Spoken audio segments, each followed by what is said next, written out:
Hey, it's Nick from Nintendo Dads here. What do you get when you put a platformer, a puzzler, and a golf game together? Well, you get Midnight Deluxe, that's what you get, and we got it in hand thanks to Ratalaika Games and Petite Games so that we can get you fine folks a review. Let's get started. So in Midnight, you play as a little square fairy called, wait for it, Midnight. So the whole goal in Midnight Deluxe is to fire Midnight into the target zone. It's a glowing hole on the other side of the screen usually. In Midnight Deluxe, you have 70 different levels. If you think this game looks familiar, that's because the art style is exactly the same as 36 Fragments, which debuted on the Switch in September. And if you were Wii U owner, you may have bought Midnight and Midnight 2. Midnight Deluxe is both of those games, plus 12 more levels.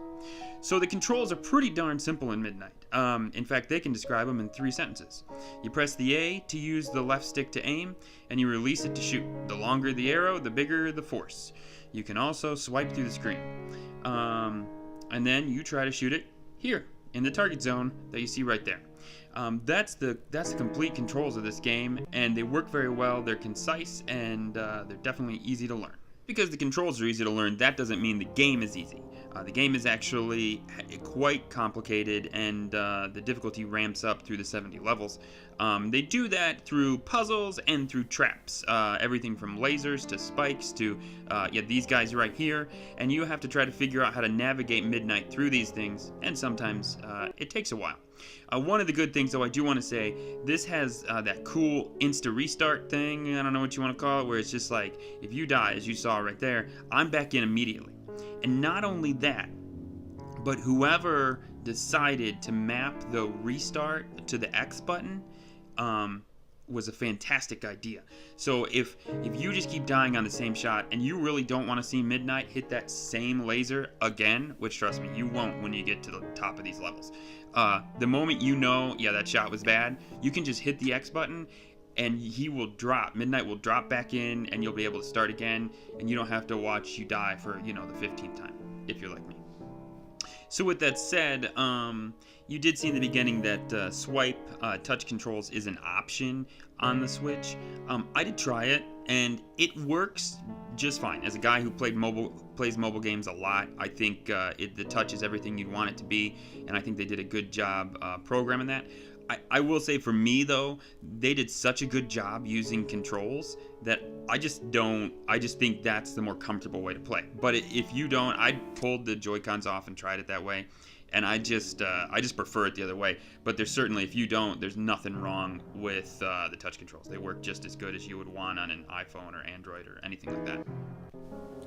So guys, my final thoughts in this game, I'm not going to bury the lead. I think it's a really good game. It's fun to watch, it's fun to listen to, it's fun to play. It's just really well done. Not being familiar with the Midnight series and seeing the dark setting, I thought maybe it was kind of a spooky puzzler, but it's not at all. It's kind of like a walk through the nighttime, just enjoying the scenery. And that's what you're doing here as you're playing this game. You're just enjoying the background that they've created for you, and listening to this music, which is just a great choice. This piano music that they have chose, and it's nice and subtle. It does repeat sometimes, but it's not enough to be annoying at all. It just works, and it makes the game better. With that said, you got a great choice of options between handheld controls, between touch controls. You can dock it and play it with the Pro controller. Personally, I just cozied up on the couch and used attached Joy-Cons and played it in handheld, and played way too long, quite frankly. With that said, it's $4 on the eShop right now. I think that's a promo price until the 18th. And so if you like what you're seeing, I'd grab it. I don't know what the price will be after that. You get about 4 hours of play out of it. If you want to try to 3-star everything by getting lower shots on each level, you might be able to squeeze a couple more hours out of it. But overall, I'll just repeat myself again, good game. If you like what you see, and just go and grab it. I hope this review has helped you make your decision on this game. This is Nick from Nintendo Dad. See you later. Signing out. Game over.